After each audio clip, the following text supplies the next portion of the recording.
Magpapakabit lang ako ng shock eh. Kinuha ko lang shock doon sa buyer ko.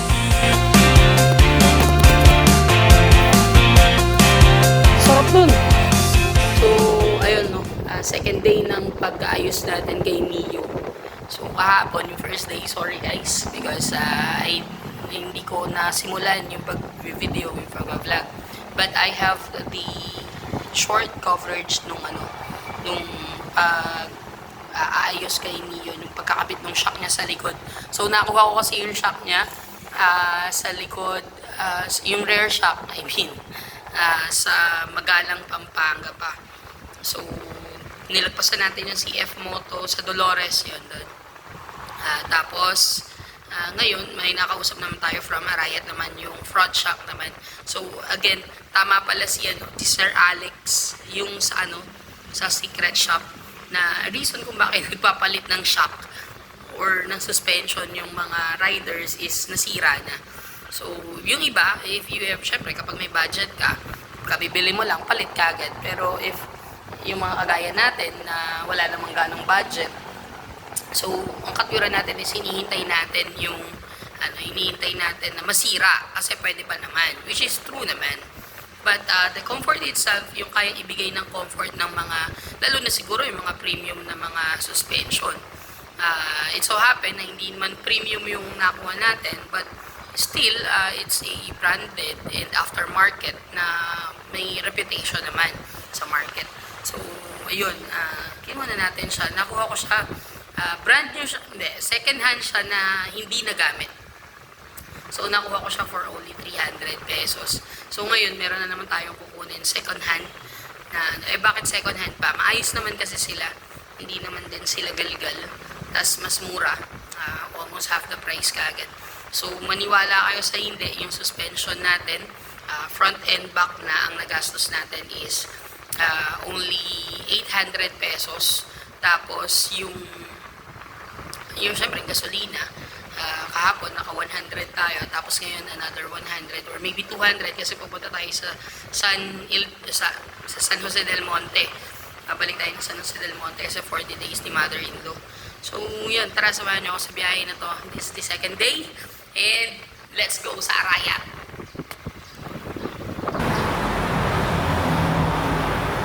Yun nga pala, shoutout nga pala din sa nakakuha ng aking Corsa Spider. Baka naman, pwede mong balik. May sentimental value yan. Alam mo naman kung saan mo kinuha yan. Balik ko na lang. Yan lang yun. Wala CCTV dito. Huwag ka mag-alala. Spider!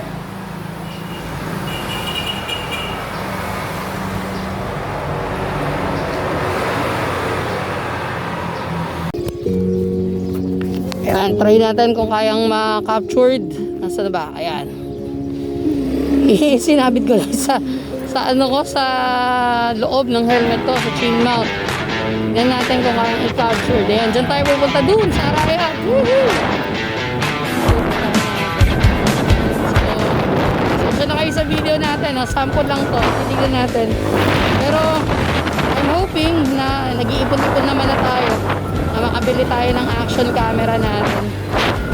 Ayan, dyan tayo pupunta sa Arayat. Woo! So happen na malapit tayo dyan talaga sa pupunta. Yung parang isang way para makakakit sa Mount Arayat. Ito pupuntahan natin sa San Juan Banyo. Tinatawag na Bandit Trail or Banyo Trail. So this is paligid. Nandito na tayo sa Arayat. Hahanapin na natin yung San Juan. May mga kaliwaan na dito. Ayun o. Arayat Park. So, diba? So, may nakalagay. Hindi naman. Ayun, kakaliwaan na tayo dito. Ayun. So, ayun. Nasa paanan tayo ng Arayat. Magagamit na naman si Akalia. Ayun. San Juan Banyo. Woo!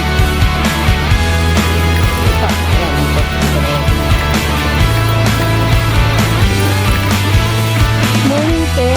Jerome Pibe.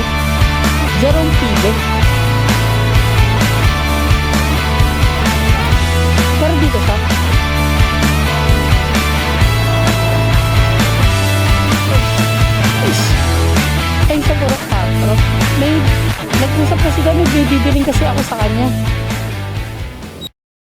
Let's cut the story short. Nabili ko na ang shack at may nakalala kong sa tas ang bundok area at nakatira.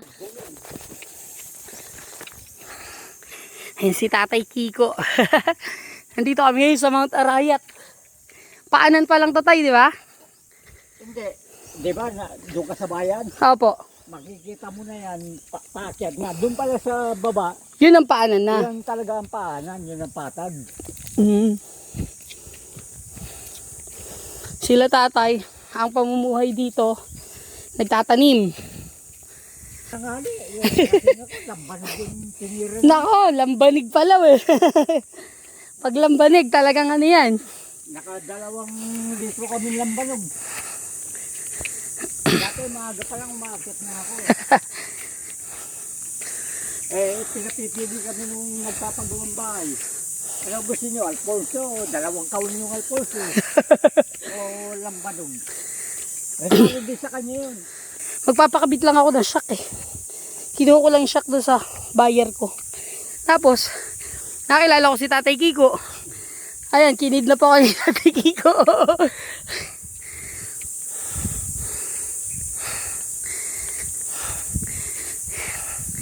Ayan o. Natamad na nga akong magkasada eh. Kaya yung mga alaga ko, nakawa hindi kakain. Pinagdala ko nga ng kain. Pagad, papunta rin sa sentro. Doon sa taas. Oo, ngayon, bukod din yung daan na yan pa kabila. Pero mas matarik itong kabilang to, yung... Etong yung nandito sa kanan. Oo, yung kanan. Mas matarik yan. Mas Oo matarik nga. yan. Bihirang pinupuntahan yan. Mga malalakas lang dumadaan. Oo. Dumaan na dyan. Eto, doon sa amin, ano naman to, yung dadaan ka sa gilid. Iikot tayo. Mamamaybay ka sa gilid. Papunta doon sa taas na yun. Oo. Doon ang area namin. Pero hindi naman tayo pupunta sa pinakatuktok. Hindi. 3 oras ang akyatun dyan. Magmula sa inyo o hanggang dito sa baba. Magmula ro sa amin. 3 oras. Oo. Walang pahinga nun, ha? Ito, magmula rito. 3 oras na akyatun. Diyos ko. Kaya yung mga, ayun, nakaparadong sasakyan doon. O, nandiyan sa taas yun. May mga guide sila. Kung 10 katao, 2 guide. Ah, 5-5. Oo. Kasi, Ayun o. kilala ko rin yung mga ano dyan. Sa buhay dito, pagkakarbon. Oo, pag-uulog. Ayan, o. Buti pinapayagan tay. Kasi, ano, wala namang magawa yung DNA kasi ano nila yun eh. Yung pinaka-right nila yan. Ah, sa bagay. Tapos tinataniman din naman nila, no? Tanaman din nila. Huwag ka lang magbababa ng ano, troso. Doon sa pinaka-boundary Oo. ng forest. Yung Pero pwede pumunta doon. Oo, pwede.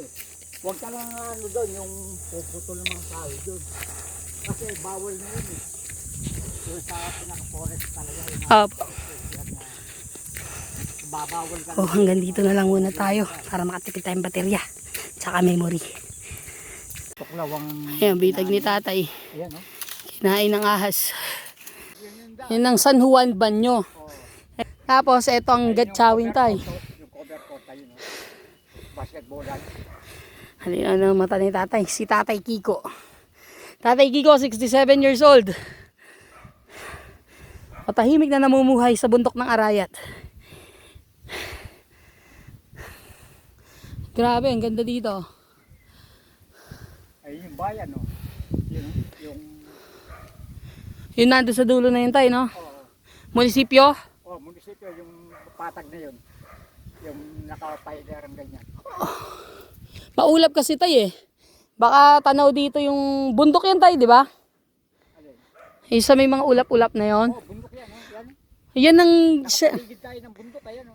yan ang sinasabi ko sa iyo tay na pag nandyan ako, tanaw dito tong Arayat. Ayan, bundok yan. Oo.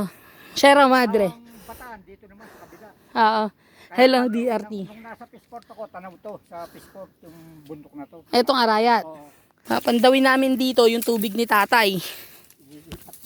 Ililipat niya dun sa nakikisuong sa kanya. Dati, magkabukod yun, may inanay yung sibol, kaya pinagsama na lang namin. ano na lang kami, salitan na lang kami. Hindi na kaya suportahan kasi mahina na yung tubig.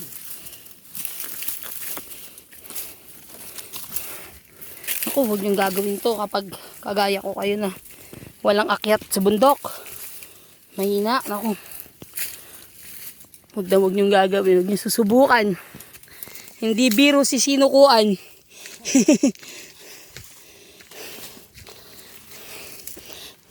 Let's just be honest sa mga mountaineer dyan. Doon nakarang taon, nagkamit kami dyan na ano, ito, maraming tubo. Sa mga mountaineer dyan.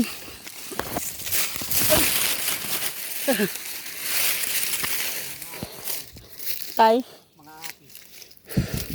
Ito, yung atisan ni tatay.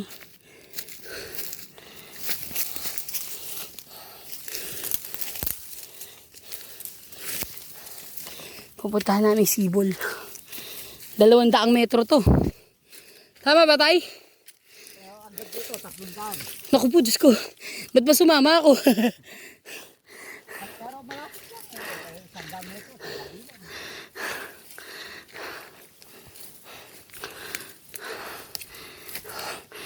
Mas grabe ang akyat doon sa kabila, tay, no? Sa sentro.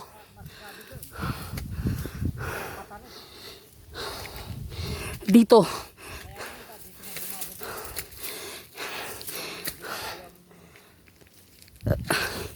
Dito pala sa loob ng Pampanga. I mean sa loob ni Sinukuan. Madaming daan. Maliligaw ka kung wala kang tour guide.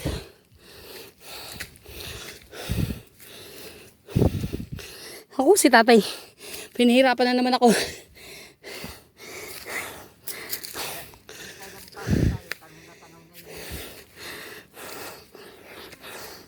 Napakataas nito, napakatarik.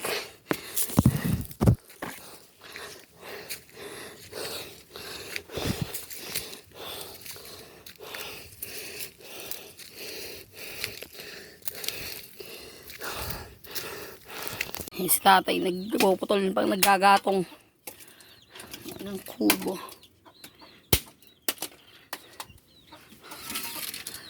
Ang duyan ni tatay. Oh, magpapahinga tayo dito. Tingnan mo. Ay.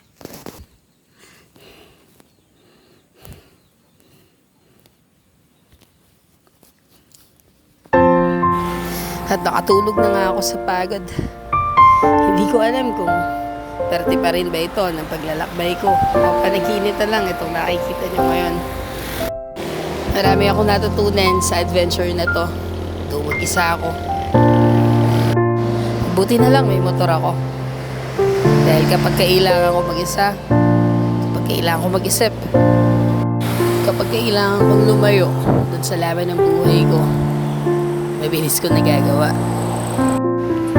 Mga bagong karanasan, bagong kaalaman, bagong kakilala na magtuturo sa'yo kung anong mga dapat.